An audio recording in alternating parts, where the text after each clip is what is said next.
ট্রাম্পের একের পর এক বিতর্কিত সিদ্ধান্তে অতিষ্ঠ হয়ে যুক্তরাষ্ট্র জুড়ে বিক্ষোভে নেমেছে লাখো মার্কিনী। শনিবার অন্তত ১২০০ স্থানে বিক্ষোভ করেন তারা।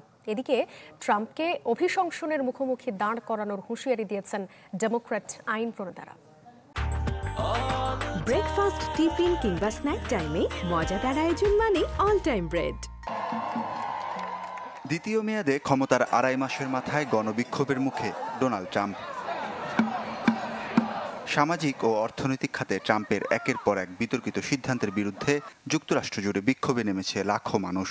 ৫০ অঙ্গরাজ্যের ফেডারেল ভবন, কংগ্রেসনাল দপ্তর, পার্ক ও সিটি হলের সামনে জড়ো হয়ে ট্রাম্প বিরোধী স্লোগান দেন আন্দোলনকারীরা। ওয়াশিংটন ডিসি সহ বিভিন্ন রাজ্যের ১২০০ স্থানে হ্যান্ডস অফ নামে এই সমাবেশ করেন মার্কিনীরা। ট্রাম্প একজন বিশ্বাসঘাতক। সে আমাদের দেশের সাথে, আমাদের জনগণের সাথে বেইমানি করেছে। সে আমাদের মিত্রদেরকেও ধোঁকা দিয়েছে। তাকে কংগ্রেস থেকে বের করে দেওয়া উচিত। যা খুশি তাই করছেন ট্রাম্প, কোনো কিছুর তোয়াক্কা করছেন না। সিনেটে এসব ইস্যু নিয়ে কোনো শুনানি হচ্ছে না, ক্ষমতার অপব্যবহার করছেন তিনি।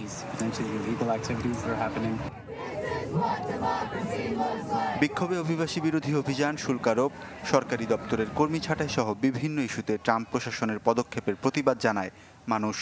পাশাপাশি ট্রাম্প প্রশাসনে ইলন মাস্কের প্রভাব নিয়ে ক্ষুব্ধ মার্কিনীরা। সমাবেশে যোগ দেন ডেমোক্র্যাট আইন প্রণেতারাও। ৩০ দিনের মধ্যে প্রেসিডেন্টের বিরুদ্ধে অভিশংসন প্রস্তাব তোলার হুঁশিয়ারিও দেন তারা।